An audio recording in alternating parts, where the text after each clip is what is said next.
Done, तो फिर like straight away 45 minutes बैठना तो मुझे बहुत ज्यादा लगता है, मेरे को तो 10-15 मिनट्स भी काफी ज्यादा लगता है। तो उसके लाइक एज अ बिगिनर के लिए क्या आपने आज फर्स्ट डे ज्वाइन किया है सिमरन मैम? नहीं नहीं दीदी, मैं करती हूँ ज्वाइन। तो इसमें हमने बोला था ना कि चलो हमें, अगर मेरे पास बुद्धि को काम नहीं है ना, मतलब मेरे पास इंटेलेक्ट में मैंने कुछ थॉट सेटअप नहीं किया हुआ कि मुझे इतनी देर बैठ के करना क्या है, तो इट इज़ बोरिंग।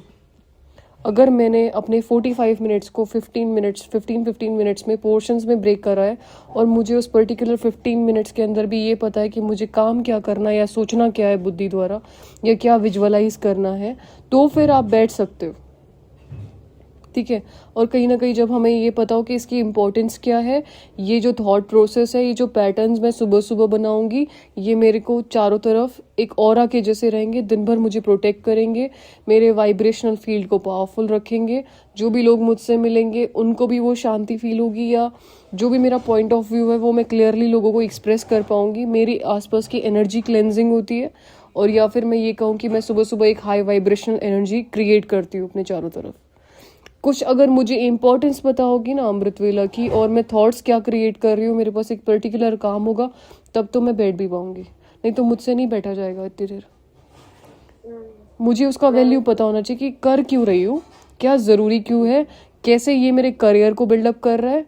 सिर्फ अमृत वेला ऐसा नहीं कि सिर्फ उठने के बाद सिर्फ ज्ञान के लिए उठना है, सांसारिक कमाई के लिए भी उठना होता है, सांसारिक पढ़ाई के लिए भी उठना होता है। सुबह उठ के अगर आप योग कर रहे हो, उसके बाद आप कुछ ऐसा पढ़ो जो आपको बिल्ड करने में हेल्प करे, जो आप दिन भर में शायद टाइम निकाल के पढ़ते तभी पढ़ो बैठ करके, क्योंकि सुबह शांति रहेगी, चारों तरफ आपको डिस्टर्ब करने वाला नहीं है। अपने साथ टाइम स्पेंड करो। आपको जो सोचने में प्रॉब्लम होती है, जो क्लैरिटी ऑफ थॉट्स नहीं है, सुबह बैठ के बस शांति से सोचो, अपने बारे में सोचो, अपने आप के लिए सोचो, आपको क्या डायरेक्शन चाहिए लाइफ में उस बारे में बैठ के सोचो, थोड़ी सी वॉकिंग करते हुए सोचो, छत पे घूमते हुए सोचो, अपने हेल्थ के लिए सोचो ना। ज़रूरी नहीं होता अमृत वेला मतलब कि ज्ञान के अनुसार है, this is good for a healthy life also ना। हाँ जी। सो आज का टॉपिक ना, देखो बिंदु बेन ने रिक्वेस्ट किया था कि 7 डेज़ का कोर्स हमें होना चाहिए। कौन कौन लोग एग्री करते हैं कि एक बार 7 डेज़ के कोर्स की क्लैरिटी होनी चाहिए? मतलब 7 डेज़ कोर्स सबने किया है, हम थोड़ा सा एडवांस करेंगे, हम चीज़ों को लॉजिकली साइंटिफिकली संसार को समझाने के अनुसार, और कैसे चलता आ रहा है, और क्या क्या चीज़ें हमें प्रैक्टिस करने की या समझाने की है, तो उसके अनुसार हम समझेंगे। कुछ ना कुछ इसमें नया क्या है वो हम समझेंगे, ठीक है। तो 7 डेज़ के लिए 7 डेज़ का कोर्स चलेगा। It will be like a series कि यहाँ पे हम अपने बेसिक चैप्टर्स को पूरा कर रहे हैं, शुरू से शुरू कर रहे हैं, ठीक है। तो जिन जिन को इंटरेस्टिंग लगे वो कंटिन्यू करना है इसमें। ऑलराइट, सभी रेडी है? एग्री कर रहे हो? एक ही जने ने हाथ उठाया हुआ बस। हाँ दीदी, हाँ जी दीदी, ठीक है, होना चाहिए। ने कहा कि क्लास कंडक्ट करना है, तो बस जो मुझे समझ में आता जाएगा, जो याद आता जाएगा, वो हम समझाते जाएंगे। क्वेश्चंस आप रेज कर लेना बीच में हैंड रेज करके, तो हम क्लैरिटी देते जाएंगे, या लास्ट में हैंड रेज कर लेना, एक बार हम अपना पॉइंट ऑफ व्यू रख देते हैं चीज़ों को लेके, ठीक है। अभी मेरे पास फोटोज अवेलेबल नहीं है, अभी आप बुद्धि में सीनरी इमर्ज करो कि क्या फोटो था वो ना। फर्स्ट जो चैप्टर में सबसे पहला जो फोटो किस चीज़ का होता है बताओ ज़रा। जब 7 डेज कोर्स की बुक खोलते हो, सबसे पहला फोटो किस चीज़ का होता है? मैं कौन हूँ? आत्मा। आत्मा। बॉडी का दिखाते हैं। अच्छा, कोई और के पास है कोई जवाब? ड्राइवर। इसके अलावा भी कोई हो सकता है? लक्ष्मी नारायण का। सी, ये होता है, लक्ष्मी नारायण का फोटो पहले होता है, फिर यूनिवर्सिटी को एक्सप्लेन करने वाला इमेज होता है, देन फर्स्ट चैप्टर का होता है। पहले हम इंट्रोड्यूस तो करें, हम लोग कौन है, तुमको क्या ज्ञान दे रहे, है ना, कि हम किस यूनिवर्सिटी का हिस्सा है, और ये कैसी संस्था है, आप किस जगह पे आए हो, और क्या इसका एम ऑब्जेक्ट है। ये फर्स्ट डे होता है, या ये स्टार्टिंग होती है। ये कह लो कि आधा चैप्टर अगर 1 घंटे का सेशन है, तो आधे घंटे पे हमें ये एक्सप्लेन करना होता है कि हम है कहाँ से, क्या इस यूनिवर्सिटी का एम ऑब्जेक्टिव है, आपको ये क्यों पढ़ाया जा रहा है। सीधा नहीं उसको बोलना तुम आत्मा हो, मैं भी आत्मा हूँ। एक बार मैंने अपने साथ मम्मी को लेके गया ना, तो एक छोटी सी कुमारी बच्ची थी, उन्होंने सीधा जाते ही उनको बोला आप आत्मा हो, मैं आत्मा हूँ आप। वो पूरे क्लास में उन्होंने यही बोला आप आत्मा हो, और मम्मी ने अगले दिन गया ही नहीं।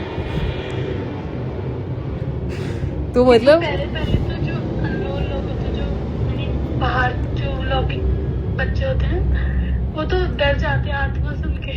हाँ, तो कई बार नहीं होता, मतलब बात सही है तो हम आत्मा ही, लेकिन स्टिल कहीं ना कहीं हमें हमारी यूनिवर्सिटी को इंट्रोड्यूस करना चाहिए, है ना, कि हम किस संस्था में है, ये संस्था कब सेटअप हुई, क्या यहाँ का एम ऑब्जेक्टिव है, हम लोग ऐसे पढ़ाई क्यों कर रहे हैं, चीज़ें यहाँ पे ऐसे क्यों काम करती है, ये सब, ताकि एक ग्राउंड बने, एक बेस बने, एक आधार बने।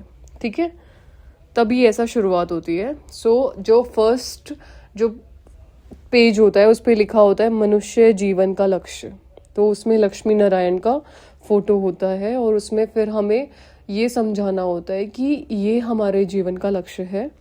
हम सभी सेंटर के रहने वाले ब्राह्मण बहन भाई या यहाँ पे आने वाले सभी जो भी आत्माएं हैं, वो ये बनने के लिए पढ़ाई करते हैं। मनुष्य जीवन का लक्ष्य नर से नारायण, नारी से लक्ष्मी बनना होना चाहिए। मनुष्य ऐसे कर्म करे जो नर नारायण बने और नारी श्री लक्ष्मी बने। ठीक है, तो अगर इसी बात को एक्सप्लेन किया जाए, जैसे कि हम अपने एंसेस्टर्स के फोटो घर में लगाते हैं थोड़ा सा झुका करके कि उनकी आशीर्वाद हम पे बने रहे, ऐसे ये हमारे एंसेस्टर्स हैं। हम लोग पहले देवी देवता थे, तभी आते आते आते आते ये बने। ये चीज़ समझाने में थोड़ा टाइम लगता है, लेकिन तरीका आपका खुद का हो सकता है। हम नॉर्मली शुरुआत ऐसे करते हैं कि ये मेरे एंसेस्टर्स हैं, हम इनके वंशज हैं। ठीक है, कहीं ना कहीं हमारा जो भारत था, जो बिल्कुल हाईएस्ट पीक पे था, तभी ये राजा रानी की तरह रूल करते थे। अभी मेरे भारत की गिरावट हुई है, तो समय कुछ ऐसा चल रहा है कि अभी डेमोक्रेसी है, लोकतंत्र है। ठीक है, पहले जब राजा रानी जब मोनार्की थी, तभी इन लोग का रूल होता था स्टार्टिंग में, बिगिनिंग में भारत के, और स्वर्ग में श्री लक्ष्मी नारायण का किंगडम वैसे भी दिखाते ही है। ठीक है, अभी हम ऐसे कर्म करना सीख रहे कि नर श्री नारायण बने और नारी श्री लक्ष्मी बने। उसके लिए यहाँ पे एजुकेशन दी जाती है। ये हमारा एम ऑब्जेक्टिव है कि मनुष्य डेटीज के जैसा बिहेव करे, प्रैक्टिकली अपने लाइफ में डेटिज्म को लेके आए, सिर्फ उनकी पूजा ना करे, वो जीवन में धारणा वैसी करे कि हम देवताओं के जैसा रिएक्ट करें। जो सांसारिक हालत है वो बहुत ख़राब है, एंड कहीं ना कहीं हमारे भारतीय कल्चर को डिग्रेड किया हुआ है। कहीं ना कहीं हम खुद ही कारण है उस चीज़ का। अभी ये रीराइज करने का समय है, तो हम इस तरह से लोगों को समझा सकते हैं। ठीक है, आपका जीवन का लक्ष्य क्या होना चाहिए? नर से नारायण बनने का। ओके, और नारी से क्या बनेंगे? लक्ष्मी जैसा। तो ये एक बेसिक एम ऑब्जेक्टिव है यहाँ पे, जो आपको दिया जाना चाहिए।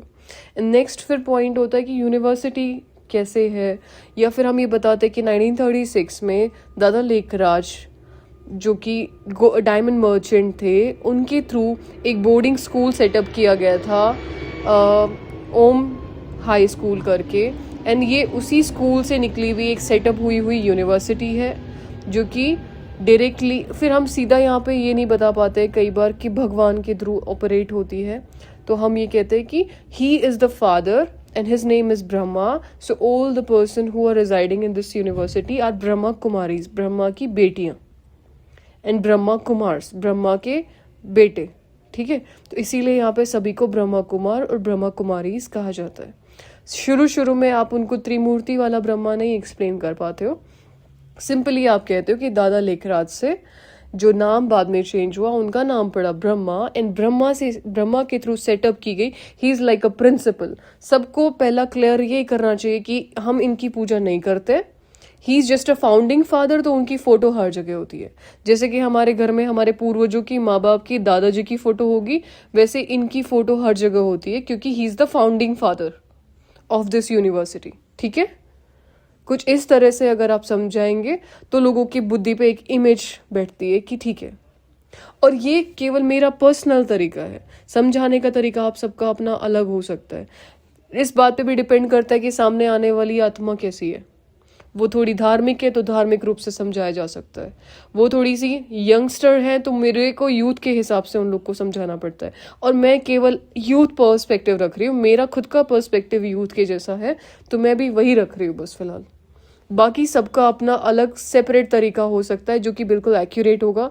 मैं इस चीज़ में ये नहीं कहूँगी कि आप गलत समझा रहे हो, क्या मैं सही समझा रही हूँ, ये मेरा एक पर्सनल ओपिनियन है बस। बाकी सब अपना ओपिनियन रख सकते हैं, ठीक है। तो मेरा शुरू में उनको समझाने का तरीका कुछ ऐसा होता है, he is the founding father of this university and this अभी तो क्योंकि इतनी ज़्यादा सेवा हो रखी है तो ये संस्था पूरे संसार में है, 2000 से ज़्यादा सेंटर्स हैं, भारत में गली गली पे सेंटर्स है। यहाँ पे फ्री ऑफ कोर्स मेडिटेशन सिखाया जाता है, 7 डेज़ की फ्री ऑफ कोर्स मेडिटेशन होता है जहाँ पे आपको सृष्टि के मतलब आपको संसार के बेसिक लॉज का बताया जाता है। हम लोगों को जब समझाते हैं तो हम बताते हैं कि बेसिक चीज़ें जो है ना, जो कि मनुष्य को पता होनी चाहिए कि आप हैं कौन, कहाँ से आए हैं, कहाँ आपको जाना है, आपके लाइफ का टारगेट क्या है, व्हाट इज़ दिस साइकिल, धरती पे समय क्या हुआ एक्यूरेटली, और जो भी सारी चीज़ों को कंक्लूड करके आपको 7 डेज़ में समझाया जाएगा। जो बेसिक चीज़ें आपको कंक्लूजन में पता होनी चाहिए वो आपको 7 डेज़ के कोर्स में समझाई जाएगी, ठीक है। तो कुछ ये तरीका होता है हमारा समझाने का लोगों को कि आप 7 डेज़ में क्या क्या कवर करेंगे। ये यूनिवर्सिटी कब सेटअप हुई, 1936 में सेटअप हुई, एंड अभी इसके कहाँ कहाँ पे सेंटर्स हैं, ये क्या एक UNO से अप्रूव्ड एक NGO भी है, ठीक है, और सर्टिफाइड NGO है, जहाँ की ये जो संस्था है वो केवल एक स्पिरिचुअल संस्था नहीं है, किसी पर्टिकुलर धर्म को भी रिप्रेजेंट नहीं करती है। यहाँ पे सभी धर्मों की आत्माएं आती है क्योंकि हम यहाँ पे मेडिटेशन करना सीखते हैं। जब आप टर्म मेडिटेशन यूज करते हो तो वो धर्म से अभी थोड़ा ऊपर उठ जाता है। मेडिटेशन हर कोई सीखना चाहता है, हर धर्म का व्यक्ति। किसी पर्टिकुलर क्राइटेरिया में ये चीज़ बंदी नहीं हुई कि यहाँ के लोग मेडिटेशन नहीं सीखना चाहेंगे।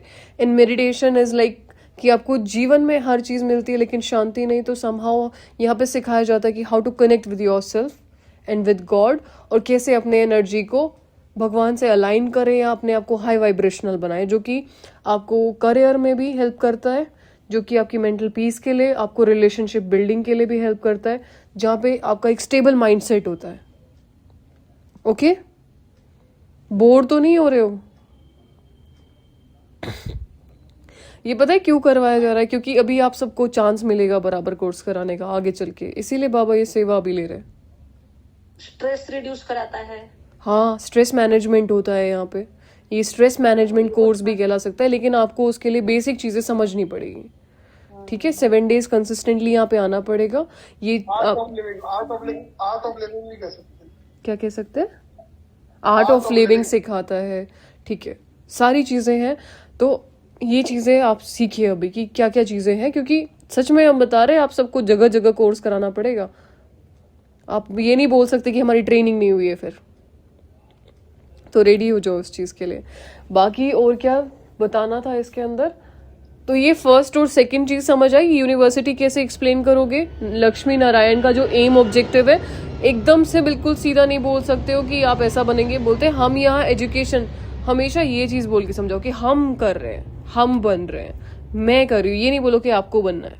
ये एक थोड़ा सा शिफ्ट ऑफ लैंग्वेज होता है, लेकिन सामने वाले के ऊपर से प्रेशर खत्म हो जाता है कि हम इस यूनिवर्सिटी का हिस्सा है, हम यहाँ पे काम करते हैं। अब ये नहीं बोले आप इस यूनिवर्सिटी का हिस्सा बनोगे, आप काम करोगे, नर से नारायण बनने के लिए आप बनो। वो ये चीज़ सुन के बेहोशी सी आने लगती है कि हम कैसे करेंगे।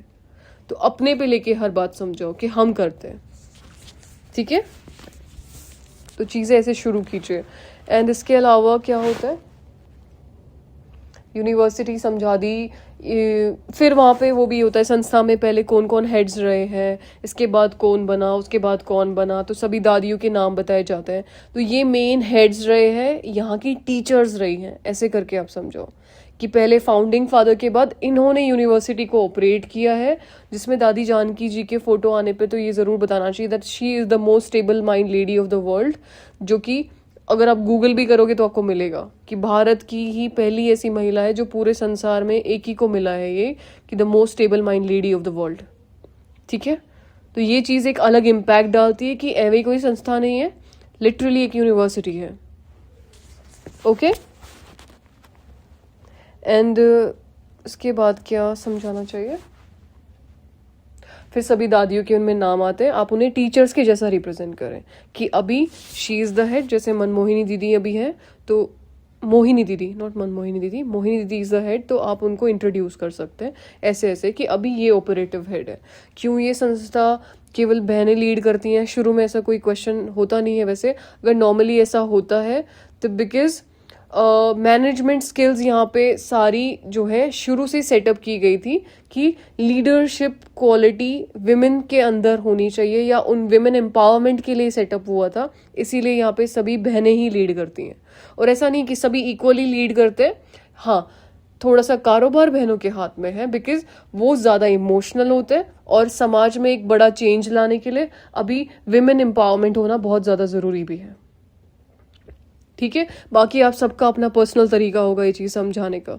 शुरू में हम ऐसा कोई भी मुद्दा ना छोड़े जो सामने वाले व्यक्ति को कहीं ना कहीं उसको ऐसा लगे ना कि उसको बिल्कुल अपोजिट लग जाए। जिस चीज़ को वो कोई भी बोले उस चीज़ को आप हाँ करके फिर अपना पॉइंट ऑफ व्यू रखो। सीधा बोलोगे कि नहीं आप गलत बोल रहे हो तो वो चीज़ नहीं सुनेगा। अगर कोई बात रख रहा है तो उसकी बात को बोलो जी आपकी बात सही है बिल्कुल, लेकिन ये चीज़ को सोचने का तरीका ये भी है। तो हम इसे कुछ इस तरह से सोचते हैं, कभी किसी के पॉइंट ऑफ व्यू को डिनाई ना करते हुए उसके उसी पॉइंट ऑफ व्यू को हाँ कर दो और फिर अपना पॉइंट ऑफ व्यू रखो, तो जो उसको बेटर लगेगा वो चूज कर सकता है। ठीक है, युक्ति से समझाएं, बाबा जिसको कहता है युक्ति से। ये एग्जैक्टली युक्ति से समझाइए। और अभी आत्मा वाले चैप्टर पे आ सकते हैं कि सोल क्या चीज़ है, क्यों ये चैप्टर इंट्रोड्यूस होता है। तो सबसे पहले हमें ये बताना चाहिए कि हर चीज़ को समझने से पहले हमें खुद को जानना है। तो हम नॉर्मली उनसे क्वेश्चन पूछते हैं कि क्या आप अपने आप को जानते हैं। आप उनका पॉइंट ऑफ व्यू जानिए कि उनका इस बात को लेकर के क्या कहना है, वो क्या ओपिनियन रखते हैं अपना पर्टिकुलर चीज़ को लेकर के। ठीक है, जैसे वो कहेंगे कि अगर आप अपने आप को इंट्रोड्यूस करेंगे तो वो अपना पॉइंट ऑफ व्यू बताएंगे कि मैं सो एंड सो हूँ, मेरा नाम ये है, मेरा प्रोफेशन ये है। तो आप उनसे क्रॉस क्वेश्चन कर सकते हैं कि ये तो आपका नाम है, ये पर्टिकुलरली आपका प्रोफेशन है, आप कौन है। तो वो बहुत सारे सवाल जवाब करेंगे। ये बात सबको पता भी होगी कि कहीं ना कहीं कोई ये जवाब नहीं दे पाता है कि हम सोल है या एनर्जी है या हम आत्मा है। ठीक है, शुरुआत हमेशा ऐसी उनसे पूछ के होनी चाहिए। जब भी आप कोई कोर्स कंडक्ट करते हैं, सामने वाला ये नहीं सिर्फ आपकी सुन रहा हो, आपको सवाल जवाब करते रहना होगा ताकि वो अटेंटिवली सुने। आप उससे क्वेश्चंस पूछते रहो, पहले उसका पॉइंट ऑफ व्यू लो कि इस चीज़ को लेके आपका क्या कहना है। अगर आप अपने आप को इंट्रोड्यूस करते हैं तो कैसे इंट्रोड्यूस करेंगे कि मैं कोई पुलिस ऑफिसर हूँ, वो ऐसे बताएगा कि पुलिस ऑफिसर तो आपको पोस्ट है जो आपने मेहनत करके अचीव किया है। ठीक है, देन वो ये कह सकते हैं कि मेरा नाम अरुण है या मेरा जो भी नाम है करके। तो आप उन्हें बता सकते हैं ये नाम आपको आपके माँ बाप ने दिया, लेकिन आप उससे पहले भी एग्जिस्ट करते थे।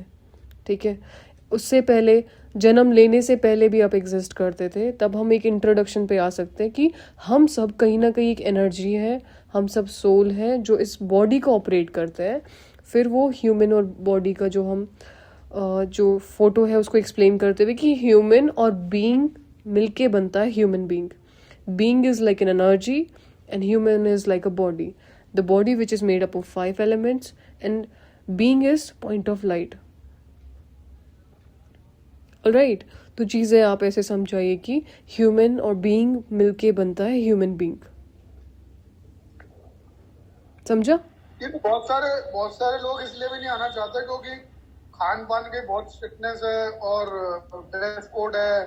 खान पान की वजह से भी नहीं करते। जो लोग नॉन वेज नहीं खाते खाली वेज खाते उन्हीं की बात कर रहा हूँ। तो शुरू में पहले उनको बोलो कि ठीक है, अगर आपको पहला तो सुनना है तो जाके तो देख लो क्यों ये धारणाएं बताई जा रही हैं। एक बार जाके तो देखो कम से कम। ठीक है, एंड ठीक है अगर आपको नहीं पहले खाना नहीं छोड़ना है तो मत छोड़ो, कम से कम कुछ दिन तो वहाँ पे होके आओ। एंड स्टिल देखो, सिर्फ खाने पीने के लिए कोई ना आए तो मुझे लगता है कि अभी समय रहे, मुझे ऐसा लगता है कि पर्सनली समय ऐसा रहा है कि आप भले ही कम निकालो पर अच्छे निकालो, है ना। अभी ऐसा ऑप्शन नहीं कि नहीं हमें तो बिल्कुल करके आत्माओं को निकालना ही निकालना है। कुछ आत्माएं ही आएंगी पर अच्छी आत्माएं आएंगी, और कुछ आएंगी सिर्फ वर्षा लेने के लिए, लास्ट में मुक्ति धाम में जाने के लिए। लेकिन क्वालिटी की आत्माओं पे काम करने के लिए आपको अपना पॉइंट ऑफ व्यू अच्छे से रखना आना चाहिए। दूसरा, आपकी धारणा बहुत स्ट्रांग होनी चाहिए। आत्मा वाले चैप्टर पे थे ना, जब हम अपने आप को समझाते हैं ह्यूमन और बीइंग वाले चीज़ को, तब हम बीइंग को एलेबरेट करके समझा सकते हैं कि बीइंग ही सारी चीज़ों को ऑपरेट करती है। आप सीधा जाके आत्मा टर्म यूज़ ना करके एनर्जी वर्ड यूज़ कीजिए कि हम सब कहीं ना कहीं एनर्जी है जो इसको ऑपरेट करती है, इस पूरी बॉडी को, इस पूरे सिस्टम को हम ऑपरेट करते हैं, इस बॉडी को, ठीक है। एंड इस ऑपरेट करने के लिए हमारे पास 3 डिफरेंट फैकल्टीज़ हैं, माइंड, इंटेलेक्ट और इम्प्रेशन। मन, बुद्धि और संस्कार। मन का काम होता है थॉट्स क्रिएट करना, बुद्धि का काम होता है उनको जज करना या चीज़ों को ऑब्जर्व करना, ठीक है। एंड देन संस्कारों का काम होता है, संस्कार कैरीज द इम्प्रेशंस। हर चीज़ में आप जो भी करोगे उसका एक इम्प्रेशन पड़ता है और वो संस्कारों में एज ए स्टोर हो जाता है। संस्कार इज लाइक स्टोर करना, अनुभवों को स्टोर करने वाली एक जगह, ठीक है। वो आप पे पड़े हुए इम्प्रेशन है जो बार बार आप थॉट क्रिएट करोगे, जो बुद्धि डिसाइड करेगी, वो एक इम्प्रेशन जनरेट करता है और वो इम्प्रेशन स्टोर होता है संस्कारों में, ठीक है। इसके बाद आत्मा के 7 गुणों को एक्सप्लेन किया जाता है कि आत्मा का नेचुरल संस्कार होता है शांति, शक्ति, पवित्रता, प्रेम, ज्ञान, आनंद, सुख। ये क्यों होता है? क्योंकि आत्मा को खुद को भी यही चाहिए। हमें शरीर को एक भोजन लगता है, आप अच्छे से अच्छा खाते हो, आप अच्छे से अच्छे हेल्दी रहते हो, आप जूसेस लेते हो टाइम पे, डाइट करते हो अच्छी, रात को अच्छा खाना खाते हो, बट स्टिल एक ब्लैंकनेस क्यों रहती है अंदर? वो ब्लैंकनेस इसलिए क्योंकि शरीर को तो आप भोजन अच्छा दे रहे हो, पर हम एनर्जी को जो भोजन चाहिए वो तो अलग है, वो वाइब्रेशनल रूप में होता है। ये भोजन शरीर को हेल्दी करता है, मुझ आत्मा को नहीं। इसीलिए इमोशनल सिकनेस जैसी चीज़ें, डिप्रेशन जैसी चीज़ें बड़ी हुई है संसार में। हम हर चीज़ अच्छे से अच्छी खा के क्यों सुकून में नहीं है, अच्छे से अच्छा कमा के सुकून में क्यों नहीं है? क्योंकि वो चीज़ें शरीर पे अप्लाई होती हैं, हम एनर्जी को उससे कोई लेना देना नहीं होता। हाँ, ये अच्छी चीज़ है कि आप एक अच्छी लाइफस्टाइल जीते हो, बट आत्मा को सुकून शारीरिक अच्छी लाइफस्टाइल से नहीं मिलता। आत्मा को भोजन ही नहीं कुछ मिल रहा है तो वो कैसे सरवाइव करेगी? तो आत्मा का भोजन है कि उसको शांति मिले, उसको सुख मिले, उसको स्नेह मिले, ठीक है, उसको प्योरिटी मिले। और वो क्योंकि आसपास कहीं पे है नहीं, तब हम कहीं ना कहीं भगवान से कनेक्ट होना सीखते हैं। क्योंकि भक्ति में भी गायन है कि वो शांति के सागर हैं, वो सुख के सागर हैं, वो पवित्रता के सागर हैं। तो जिसके पास है हम केवल उससे ले सकते हैं। हम रिलेशनशिप्स में आते हैं आसपास एक दूसरे से वो चीज़ मांगने के लिए, बट जस्ट बिकॉज वो खुद खाली हाथ खड़े हैं तो रिलेशनशिप्स खराब होते हैं। हम एक दूसरे से दोनों ही मांग रहे हैं, ठीक है। तो ये चीज़ आप उनको ऐसे समझाए कि आत्मा को भोजन नहीं कुछ भी है, तो उनको भोजन मिलने के लिए हम कहीं ना कहीं भगवान से कनेक्ट करना सीखते हैं। क्योंकि भोजन में जो सोल को जो चाहिए वो वाइब्रेशनल लेवल पे मिलेगा। आप ये एनर्जी, फ्रीक्वेंसी और वाइब्रेशंस वाला कॉन्सेप्ट भी समझा सकते हैं कि सर निकोला टेस्ला ने कहा है, जब तक आप संसार को एनर्जी, फ्रीक्वेंसी और वाइब्रेशंस के रूप में नहीं देखेंगे, तब तक आप संसार के ज्ञान को लिटरली नहीं समझ सकते हो। एनर्जी बहुत तरह की एनर्जी होती है, पर हम यहाँ पे एनर्जी आत्मा वाले कॉन्सेप्ट को लेके समझा सकते हैं कि आत्मा इज एन एनर्जी, जो कि एनर्जी क्रिएटर भी है, is the operator of the energy, creator of the energy. जब हम थॉट्स क्रिएट करते हैं तो आत्मा सो कुछ करंट रेडिएट होता है, इट्स लाइक एनर्जी रेडिएट होती है। Thoughts gives the direction to that energy और वो रेडिएट होता है हमसे। रेडिएट होके पहले ब्रेन पे जाता है, बॉडी पे उसका इफेक्ट होता है, फिर आसपास भी वायुमंडल में भी उसका इफेक्ट होता है। तो thoughts are not just thoughts, but they are actually powerful electrical signals, ठीक है, जो हमसे निकल के संसार पे रेडिएट होता है, जो मेरी एक लाइफस्टाइल या मेरा फ्यूचर या मेरे एनवायरनमेंट को डिज़ाइन करता है।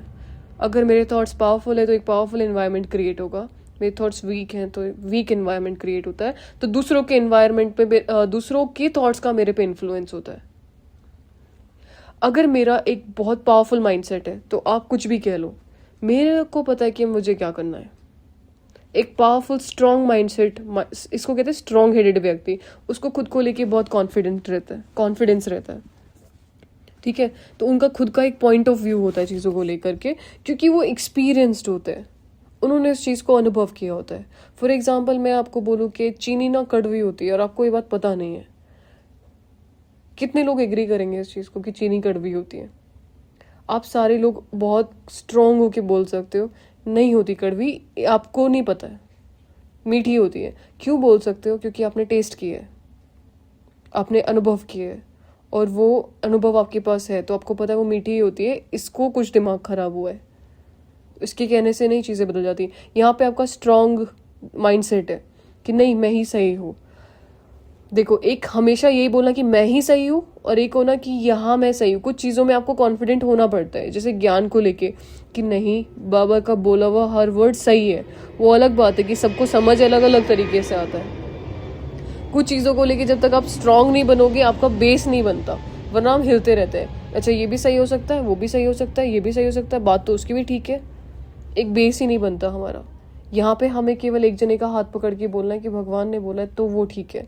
फिर एक स्टेबिलिटी आ जाती है कि भगवान कभी गलत नहीं बोलेंगे, उनके आधार पे मुझे चलना है। ठीक है, तो ये आपको स्ट्रॉन्ग हेडेड बनाता है। और स्ट्रॉन्ग हेडेड होने का मतलब ये नहीं होता कि स्ट्रॉन्ग हेडेड होने का मतलब ये होता है आप कोई बात बोलोगे ना तो आपकी आंखों में वो कॉन्फिडेंस आएगा। जब आप उनको ये समझा रहे होगे ना कि आप एनर्जी हो, तो आप उनको, आपकी आंखों में या आपके बातों में एक अलग कॉन्फिडेंस होता है।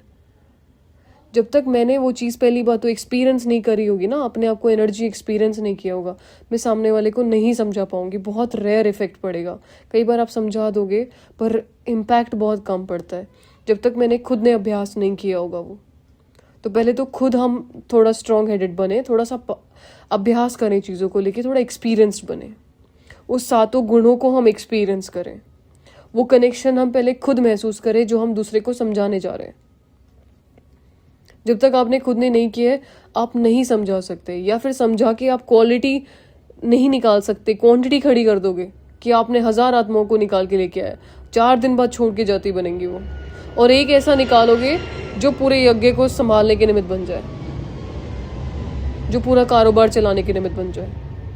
तो इतने स्ट्रॉन्ग हेडेड बनो, थोड़ा उसके लिए खुद एक्सपीरियंसेस गेन करो और उसके लिए दिए गए अभ्यास ट्राई करो।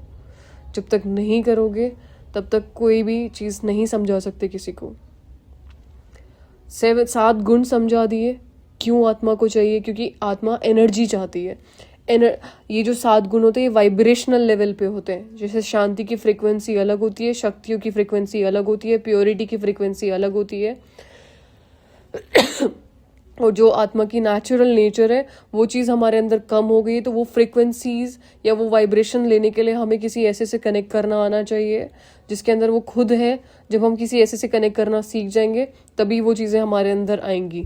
यहाँ पे थर्मोडायनामिक्स का नियम का लागू होता है कि जब आप किसी से कनेक्ट करते हो और आप उससे कनेक्टेड हो तो तब तक जब तक आप उसके बराबर नहीं हो जाते वो शक्तियाँ आप में भरती रहेंगी। थर्मोडायनेमिक्स पढ़ लेना थोड़ा जाकर कि क्या होता है, कैसे काम करता है, the third law of thermodynamics. ठीक है, बाकी ज़रूरी नहीं है कि इतना डीप जाके किसी को समझाना, अपने तरीके से समझाओ। सबका अपना पॉइंट ऑफ व्यू हो सकता है चीज़ों को समझाने का। तो हम थोड़े साइंटिफिक है या मेरा सब्जेक्ट्स रहे हैं तो मुझे उस चीज़ की क्लैरिटी है। और क्या समझाना होता है आत्मा वाले चैप्टर में? जैसे गाड़ी को ऑपरेट करने के लिए एक ऑपरेटर चाहिए तभी गाड़ी ऑपरेट होती है। सिमिलरली हम शरीर को ऑपरेट करते हैं। एंड कहाँ से ऑपरेट करते हैं? जहाँ पे सारा सिस्टम स्टोर्ड है। यहाँ पे मेरे पास सारी चीज़ें मेरे हाथ में है। मेरा नर्वस सिस्टम यहाँ से ऑपरेट होता है, मेरी पूरी बॉडी को सिग्नल्स यहाँ से जाते हैं। यहाँ पे बैठ के मैं चलाऊंगी तो मेरे हाथ में सारा सिस्टम है। तो इसीलिए आत्मा का स्थान यही दिखाया जाता है। देखो, जब भी किसी को कोर्स कराते हो तो 2 चीज़ें ध्यान रखो। एक तो आपको उसको थोड़ा सांसारिक रूप से समझाना है और एक थोड़ा धार्मिक कनेक्शन देना है। धार्मिक जो हम अभी तक सुनते आ रहे हैं, जैसे आत्मा के लिए हम मस्तक पे तिलक लगाते हैं, हमेशा से लगाते आए हैं। क्यों लगाते आए हैं? अपने आप को याद दिलाने के लिए कि मैं एनर्जी हूँ, मैं आत्मा हूँ, शरीर से अलग हूँ। मंदिर में जाते हैं तो ये शरीर में से हम शूज़ बाहर उतारते हैं, बेल्ट्स बाहर उतारते हैं क्योंकि वो लेदर की होती है। और जाते ही जो मंदिर के पुजारी है वो तिलक लगाते हैं। इट मीन्स कि अपने इस देहभान को भी अभी बाहर छोड़ो ना कि तुम आत्मा हो। पहले तिलक ही लगा देते हैं वो जाते ही, क्योंकि जब हमने लेदर बाहर छोड़ दिया तो इस लेदर को कैसे कैरी करके चल रही है? भी लेदर ही है, बॉडी इज ए लेदर। तो ये चीज़ को बाहर छोड़ना चाहिए। देहभान है, इसको बाहर छोड़ना होता है कि अभी हम सब यहाँ सोल्स हैं, सब एनर्जी है, यहाँ पे सब बराबर है। मंदिर में कोई छोटा बड़ा नहीं होता। धार्मिक कनेक्शन देना और साइंटिफिक कनेक्शन देना, दोनों कनेक्शन को एक साथ लेते चलोगे, हर चीज़ को समझाते हुए एक डायरेक्शन रहेगी आपके पास और कनेक्टिविटी ज़्यादा बढ़ती है। कोई जिस धर्म का है उसके अनुसार उसको समझाओ। कुछ रिचुअल्स जहाँ पे जो परफॉर्म होते हैं उन रिचुअल्स से उनको कनेक्ट करो, ठीक है। एक चीज़ का ध्यान रखना होता है। और क्या समझा सकते हैं इसके अंदर, तो उनको ये चीज़ पक्की पक्की रियलाइज करानी होती है that you are different from this body, you are operating this body, you are not this which you are looking in the mirror, you are different from this. Alright. और इसके अंदर आप उन्हें हु एम आई मूवी देखने के लिए बोल सकते हो, जो कि इंग्लिश और हिंदी दोनों भाषा में अवेलेबल है। कुछ होमवर्क ज़रूर देना चाहिए जब भी आप किसी का कोर्स कंडक्ट कर रहे हो कि कल आप ये करके आएंगे, आपको ये मूवी देख के आनी है, मूवी का लिंक उन्हें शेयर करो व्हाट्सएप पे। उनको कुछ काम दो कि आप ये लिख के आएंगे कि मैं फला फला नहीं हूँ, जब भी मैं बोलता हूँ कि मेरा नाम गौरव है तो मैं आत्मा का नाम गौरव है, ये मुझ आत्मा की बात हो रही है। मतलब नाम शरीर का होता है हालांकि, पर फिर भी ये चीज़ दूसरे तरह से भी देखी जा सकती है कि गौरव या अंकिता मंझे मैं, मतलब मैं आत्मा अंकिता हूँ, मुझ आत्मा को बुलाया जा रहा है। आत्मा का नाम भले एक बार के लिए कंसिडर कर लो कि मुझ आत्मा, और हर नाम का एक अर्थ होता है, तो वो अर्थ के हिसाब से अपने आप को देखो ना कि कहीं ना कहीं अगर मेरा नाम अंकिता है तो कुछ शायद वैसा रहा होगा, उस हिसाब से मेरा अंतिम जन्म में आखिरी नाम अंकिता है। अंकिता मतलब the one who is chosen, who is marked, या जो चीज़ हाईलाइटेड होती है उसको कहते हैं अंकित करना। तो कहते हैं कि मुझे लगता है कि I am the chosen one, तो इस हिसाब से मुझे ही बुला रहे, ठीक है। तो सभी अपने आप को ऐसे देखो, अंकिता मतलब ये शरीर नहीं, अंकिता मतलब मैं आत्मा, या बिंदु मतलब ये शरीर को याद नहीं कर रहे, मैं आत्मा बिंदु हूँ। उनका तो नाम ही ऐसा है, बिंदु बेन का तो, ठीक है। तो ये चीज़ आप लोग ट्राई करो कि उसको एक होमवर्क ज़रूर देना है, लिखने का, राइटिंग होमवर्क देना है, वीडियो देखने का होमवर्क देना है, इंटरेस्टिंग रहेगा उनके लिए। कुछ मूवीज़ अगर आप सजेस्ट करोगे मूवी देखने के लिए, कोई भी मानेगा। और मूवी पहला यही है, हु एम आई करके एक मूवी अवेलेबल है जो बाबा के घर में बनी हुई है, बहुत सारा कॉन्सेप्ट क्लियर हो जाता है, ठीक है। तो ये एक चीज़ है समझने की। और इसके अंदर क्या समझाना चाहिए, थैंक यू नेहा बहन, है ना, रिमाइंड कराने के लिए। उन लोग को डिफरेंस समझाओ कि what is the difference between me and my. दो शब्दों में फ़र्क होता है, मेरे और मैं में फ़र्क होता है। कोई चीज़ को अगर मैं जैसे बोलूँ मेरा फ़ोन, तो my phone is different from me, मैं अलग हूँ, मेरा फ़ोन अलग है। सिमिलरली जब मैं बोल रही हूँ कि मेरा शरीर, तो मेरा शरीर मुझसे अलग है एंड मैं अलग हूँ। ये चीज़ करके भी आप उन्हें समझाइए। और ये वैसे ना समझाने से पहले खुद एक बार हु एम आई देख लेना। मैंने ग्रुप में लिंक डाला था कुछ टाइम पहले, उस मूवी के अंदर सारी चीज़ें ऐसे समझाई हुई है, फर्स्ट चैप्टर के बारे में एटलीस्ट, ठीक है। सबको देखना है हु एम आई मूवी क्या होती है। अब ये आप लोग का कल का होमवर्क है कि आप लोग हु एम आई देख के आओगे। क्वेश्चंस पूछूंगी मैं, मूवी में कहाँ पे क्या था जी, इसमें बहुत सारे फॉर्मूले थे। मैं लिंक भेज दूंगी, आप लोगों को मिल जाएगा, ठीक है। तो सबको वो मूवी देखनी है, एक बार देख लेना। इसके अलावा अभी आप क्वेश्चन पूछ लो, वरना वाइंड अप करते हैं, 10 बजने वाले। बिंदु बेन बताइए। दीदी इसमें ये भी समझाना है कि आत्मा जो है वो अजर अमर अविनाशी है। हाँ फॉर ऐसे ये वाले श्योर, points पे समझाना हैं ही है। सारे। क्योंकि energy can neither be created nor be destroyed, ये चीज़ आपको उनको समझानी पड़ेगी, ठीक है। पर किसी जैसे हम यूथ को समझा रहे था, तो उस पर थर्मोडायनामिक्स का ये वाला लॉ बता सकते हैं कि एनर्जी को नहीं तो हम प्रोड्यूस कर सकते हैं और नहीं हम उसको डिस्ट्रॉय कर सकते हैं। हाँ वही तो बताते हैं, ट्रांसफर होती है energy can neither be created nor be destroyed, पर वो अपने फॉर्म चेंज करती है। फॉर्म चेंज कर, तो यही चीज देखो फॉर्म चेंज करने को लेके आप इसको ऐसे समझाओ कि आत्मा ना शरीर बदलती है, शरीर भी एनर्जी से ही क्रिएट होता है। जैसे मेरे संस्कार है, मेरे थॉट प्रोसेस है, वैसे ही मेरा अगला शरीर मेरे खुद के वजह से डिज़ाइन होता है ना। मेरे नाक ऐसा क्या हो, मेरी आंखें ऐसे क्यों, मेरी एनर्जी वैसी है, तो मुझ एनर्जी की वजह से वो एनर्जी 5 एलिमेंट्स को एक शेप देती है, वो ऐसा निकल के आता है फिर, ठीक है। तो एनर्जी अपने फॉर्म चेंज करती है, एनर्जी डिस्ट्रॉय नहीं होती है, क्रिएट नहीं होती। तो आप इसको ऐसे समझा सकते हो। इसके अलावा कोई रेलेवेंट पॉइंट है जो आपको याद आ रहा हो, जो मुझे याद नहीं आ रहा? वंदना और मैम जैसे हमारे बॉडी के ऑर्गन्स होते हैं, वैसे हमारे सोल के भी ऑर्गन्स होते हैं, फैकल्टीज होती हैं, ऑर्गन्स नहीं, ऑर्गन नहीं बोलना, फैकल्टीज बताना, फैकल्टी। ठीक है? ऑर्गन नहीं बोल सकते, ऑर्गन शरीर का ही होता है मतलब ना। Okay, thank you. और एक और चीज ना, पहले बहुत एक्यूरेसी से सारी चीजें समझो। एज अ ब्राह्मण अगर आपके शब्द भी इधर उधर होते हैं, बाबा के घर में आपने देखे कहीं कोने में जाले नहीं होते, बिल्कुल क्लैरिटी से सारी चीज साफ होती है, एकदम एक्यूरेसी से सब कुछ रहता है। मधुबन देखा है ना कैसा, बिल्कुल सेट टिप टॉप, मतलब एक छोटी सी गलती की चूक नहीं आपके शब्दों में होनी चाहिए। बिल्कुल एक्यूरेसी से चीजें समझाओ, आपके शब्दों का हर चीज का एक अर्थ होना चाहिए, ऐसे नहीं आपने कुछ भी हैवी बोल दिया। उसके लिए क्या लगेगा, पहले खुद अभ्यास करो। आप निमित्त इंस्ट्रूमेंट बनने के लिए ट्राई करो पहले, कि मेरी बुद्धि में साफ करूँ ताकि मैं यूज हो सकूँ उस टाइम पे, कि जब मैं किसी को कोर्स कराऊँ तो सामने वाले को टच हो और भगवान मुझे यूज करे उस टाइम पे। ठीक है, हमें हालांकि इतनी चीजों का ध्यान नहीं रखना पड़ता है, कभी भी किसी को नहीं रखना पड़ता है, लेकिन खुद का पुरुषार्थ तो मैं कर सकती हूँ ना, ताकि मेरी बुद्धि साफ हो और भगवान मुझे यूज करके आत्माओं की सेवा निकाल सके। ठीक है, तो इन चीज, अपने शब्दों की एक्यूरेसी का मुझे ध्यान रखना पड़ेगा, और वो तब नहीं रखना पड़ता है जब मैं खुद एक इंस्ट्रूमेंट के जैसा यूज हो रही हूँ। ओके ओके, ठीक है, तो आप लोग को समझ में आया? हालांकि हाँ जी, नेहा बताइए। मैं ये पूछ रही हूँ कि जैसे आपने एक बार कहा था कि सूक्ष्म वतन में जाके योग कराना है, जैसे आप साथ साथ करा रहे हैं, ऐसा हम दोबारा से प्रैक्टिस स्टार्ट कर सकते हैं? हाँ, वो इसीलिए शुरू किया था क्योंकि आप लोगों ने कोर्स वतन में पूरा किया नहीं। मैंने किया था, चलो दैट्स अमेजिंग। दोबारा शुरू करो, हाथों हाथ प्रैक्टिस हो जाएगी ना। वतन में सभी आत्माओं को एलिबरेट करके समझाना शुरू करो। कोर्स पूरा करना, छोड़ना नहीं अधूरे में। मैंने एक कोर्स पूरा कर लिया 7 डेज। अमेजिंग ना, कितने आत्माएं निकलेंगे देखना, अपने मत बनोगे। लोगों को लॉजिकल, उस समय आपने कहा था 10 मिनट्स में कराना है, तो अभी एलिबरेट करके कराना, चीजों को बुक लेके बैठना अपनी, ये आपके खुद के लिए भी है कि आपको हर पॉइंट ऑफ व्यू से लोगों को समझाना आना चाहिए।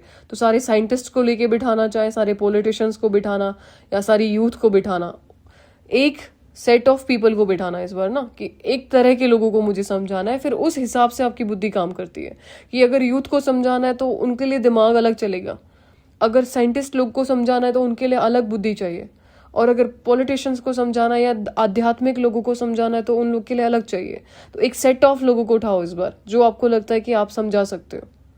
बट ये अमृत वेला से अलग होना चाहिए। कभी भी करो, कोई इशू नहीं है। अमृत वेला मेरे लिए खुद का एक, खुद को मेरा सेल्फ टाइम है, तो इस समय मैं खुद के लिए काम करती हूँ। तो सबका अपना अलग हो सकता है, कभी भी करो, ऐसा कोई लिमिटेशंस किसी के लिए नहीं है। दीदी मैं ये बोल रही थी कि इसमें हम जैसे एक कॉमन क्वेश्चन शायद ये आ सकता है कि हम फिर खुद को बॉडी क्यों समझते हैं, एक बॉडी कॉन्शियसनेस क्यों आता है। तो उसमें हम ये एग्जांपल दे सकते हैं, जैसे अगर मैं चश्मा पहनती हूँ तो चश्मा मेरे बॉडी का पार्ट हो जाता है, तो सिमिलरली हम बॉडी इतना यूज कर सकते हैं, मतलब नेक्स्ट साइकिल में भी, इसमें नेक्स्ट वर्ल्ड साइकिल का भी आ जाएगा थोड़ा सा, कि हम इतना यूज कर चुके हैं कि हम अपने आप को आत्मा छोड़ के हम बॉडी ही खुद को समझते हैं। तो ये आत्मा हमें एक्सपीरियंस करने की जरूरत है, मतलब ये पॉइंट भी शायद हम, हाँ फॉर श्योर, ये चीज़ कि हमारी कॉन्शियसनेस शिफ्ट क्यों हो रखी है, या हम गलत चीज़ों को खुद को क्यों समझ रहे हैं। जो चीज़ मैं हूँ नहीं वो मैं खुद को समझ ही क्यों रही हूँ। फॉर एग्जाम्पल, मैं अगर किसी कमरे में बैठी हूँ तो इसका मतलब ये तो नहीं कि मैं कमरा हो गई ना, कमरे से मैं अलग हूँ। और ये चीज़ इसलिए कंसिस्टेंट हो गई, फॉर एग्जाम्पल हाथ पे प्लास्टर बन जाता है तो कुछ दिन के लिए तो वो हमारा हिस्सा ही हो जाता है। हाथ अगर मैं मूव नहीं करूँ तो मेरा जीवन भर हाथ ऐसा रहेगा। तो वो हमने इतनी ज़्यादा यूज़ किया है और फिर कहीं ना कहीं हम खुद से डिस्कनेक्ट होते चले गए। इसकी वजह से वो नॉलेज भी गायब हो गई और वो कॉन्शियसनेस भी खत्म हो गई। एंड डिग्रेडेशन का मेजर कारण ही यही है कि हम लोग खुद को बॉडी समझ रहे हैं। इसी मेजर कॉन्फ्लिक्ट ही यही है पूरे अर्थ पे। और यहाँ हम अपनी कॉन्शियसनेस को चेंज करने के लिए काम करते हैं और ये काम कहीं और होने नहीं मिलता। ठीक है, तो ये चीज़ धीरे धीरे किसी को भी समझा सकते हो कि यहाँ पे ये यूनिक है। कहीं ना कहीं आपको थोड़ी प्रोग्रामिंग करनी पड़ती है अगले आत्मा की, ताकि उनको सच में ऐसा फील हो कि कुछ तो अलग समझा रहे लोग। ठीक है, तो ये चीज़ होती है। हाँ जी दीपक दादा बताइए। मैं बोल रहा था कि ये सूक्ष्म चीज भी बहुत ज्यादा है ना, मतलब इतने डीप है कि सामने वाला समझ नहीं पाता उसको। अगर मैंने रियलाइज किया होगा ना दादा, मैं समझा पाऊंगी। चाहे सूक्ष्म कितनी हो, मेरी एग्जिस्टेंस ही उस वजह से मैं वही हूँ, चाहे कितना भी सूक्ष्म कह लो। भी समझा रहा है पर सामने वाले को लेयर्स भी तो है ना, उसके माइंड कितनी सारी लेयर्स बनी। अगर मेरे पास स्ट्रॉन्ग माइंडसेट है, सारे लेयर्स क्रॉस होके जाएंगे। मैंने खुद ने प्रैक्टिस करनी है। मेरी अगर बात बिल्कुल एक्यूरेट है तो सामने वाले को तीर के जैसे लगेगी। जब तक मैंने एक्सपीरियंस नहीं किया है मैं नहीं समझा सकती। सामने वाले की कोई बात किसी से कोई मायने नहीं रखता कि कोई क्या सोच रहा है। तुम्हें पता है कि मुझे समझा कौन रहा है, भगवान समझाते हैं मुझे, और मैंने खुद उस चीज़ को एक्सपीरियंस किया है। तो सामने वाले को तीर के जैसे सारे लेयर्स क्रॉस करते हुए उस आत्मा को भेदेगा। ठीक है, नहीं सोचो ऐसा कुछ भी, क्योंकि आप रियलिटी बता रहे हो, कोई नहीं बता सकता वो रियलिटी। एंगल से सोचने लग जाते हैं तब फिर अपना कॉन्फिडेंस कम हो जाता है। कभी ये नहीं सोचना चाहिए कि सामने वाला क्या सोचे, कि नहीं पता है कि बच्चे को कि आप आत्मा हो, अपने को शरीर समझ के घूम रहे, ऐसे घूमते घूमते आ रहे हमारे पास। हमेशा जब आप एक टीचर होते हो तो सामने वाले को आप यही सोचोगे कि सामने वाले को नहीं पता है, तभी आप उसको एक एक चीज समझाओगे लेयर आउट करके। अगर आप ये देखो कि इसको तो सब पता है, आप समझा ही नहीं सकते। हमेशा सामने वाले को, जब आप टीचर हो तो फिर वो स्टूडेंट ही हो गया, तो उसको कुछ नहीं पता है, उस हिसाब से समझाना शुरू करो। ये मेरे टीचर कहते थे कि मैं क्लास में आता तो मैं देखता हूँ कि तुम लोग सब बुद्धू हो, कि जी हम है बुद्धू। और दीदी जैसे कि ये कोर्स आप बोल रहे हो तो ये सूक्ष्म वतन में कराना है या एनीवेयर कहीं हम इंसान शुरुआत लोगों को सूक्ष्म वतन से करो तो प्रैक्टिस हो जाएगी, थोड़ी सी क्लैरिटी आ जाएगी थोड़ी, एंड देन फिर आप फिजिकली भी करवा पाओगे। नहीं वो तो कर लिया सूक्ष्म वतन में जो आपने बताया था। कहीं जैसे नॉर्मली लोगों को मिल रहे हो तो लोगों को तो छोटी छोटी बात भी ज्ञान लगती है, तो आप इतनी बड़ी बात उनको इनिशिएट ही कैसे करोगे? देखो अभी मेरे को आपकी बात समझ में आई गार्गी, सीधा क्वेश्चन ना तो ये कि आपके पास लोग नहीं है जिनको समझाना है। मैंने कहा ना कि लोगों को समझाओ ही नहीं, पहले मैं खुद को तो समझाओ यार। बात सीधी सी है ना, मेरे को खुद को तो समझ आनी चाहिए। मैं खुद प्रैक्टिस तो कर लूँ वतन में बैठ के, फिर मुझे अपने आप चांस मिलता है, लोग आपके पास आएंगे प्लीज़ हमें समझाओ। मेरे को कोई जैसे ना वतन, मैं बता तो रही हूँ 14 साल तक मैंने कभी कोई सेवा नहीं करी है स्थूल में आकर के, मैंने कभी किसी का कोई कोर्स कंडक्ट नहीं किया। अभी बाबा मुझे प्रेशराइज करके आगे करते हैं, तो वो बाबा का काम है कि वो आपको कब उस सेवा के लिए यूज़ करेंगे।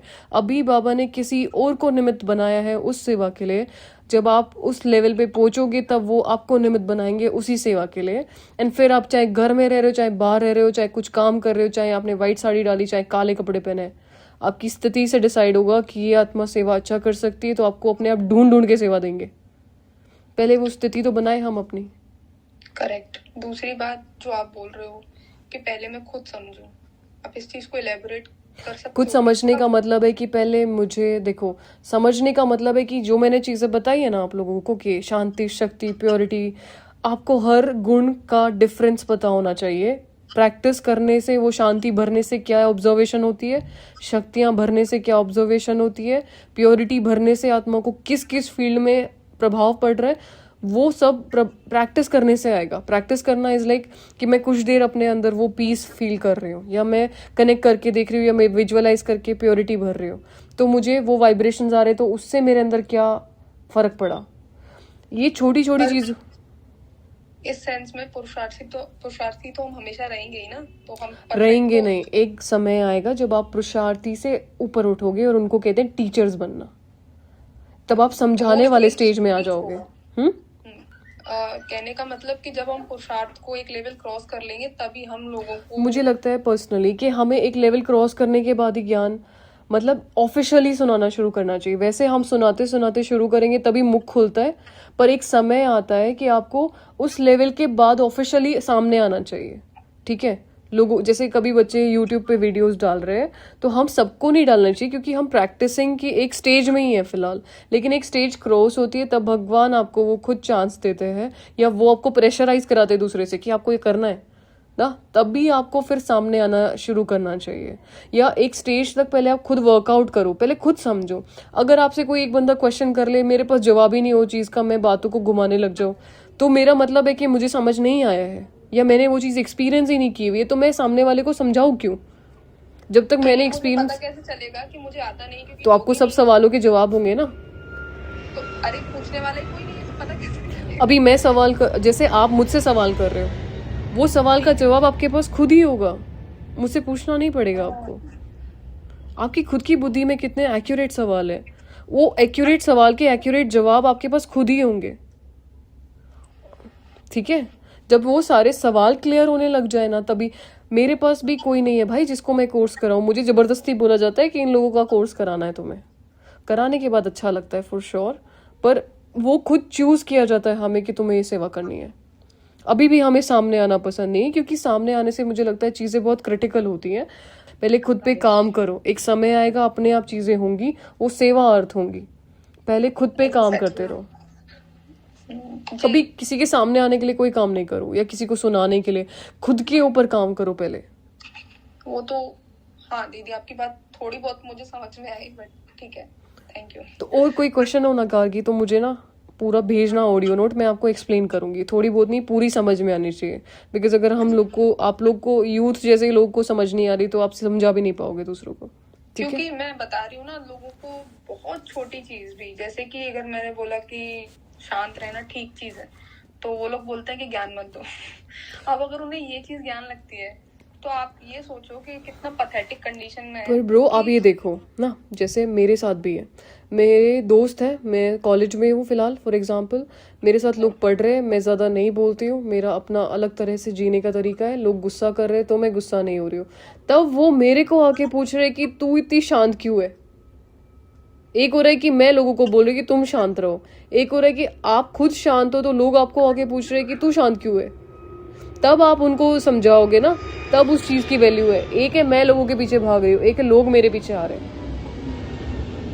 दोनों चीज़ों में डिफरेंस है। मेरा खुद का कैरेक्टर ऐसा होना चाहिए, लोग आके पूछे कि ऐसा क्यों है। उसके लिए खुद पे काम करना पड़ता है। खुद पे बहुत टफ नहीं होता काम करना। हम इस चीज़ को बार बार बोलते हैं तो आप लोग को ऐसा बर्डन सा लगता होगा, खुद पे काम। अरे बहुत ईजी है, बेसिक पुरुषार्थ करते रहो बस। ये बेसिक जो आप लोग को थोड़ा थोड़ा अभ्यास पता है वो करते रहो बस। जी दादा, समझाने से अच्छा रिवील करे। क्या रिवील करे? बाबा को रिवील करे, तो समझाने से अच्छा। Be the change you want to see in the world. See be the change you want to see in the world. तो गांधी जी से। ओके ठीक है, सॉरी, गांधी जी ने कहा था। ठीक है, thank you for correcting me. ये चीज़ है। हाँ, मुझे थोड़े दिन पहले गार्गी ने भी कहा था। ठीक है, चलिए, Om Shanti, good night, take care of yourself. कुछ क्वेश्चंस होंगे तो कल रेज करना, ठीक है? Om Shanti, good night, Om Shanti, take care. शांति दी।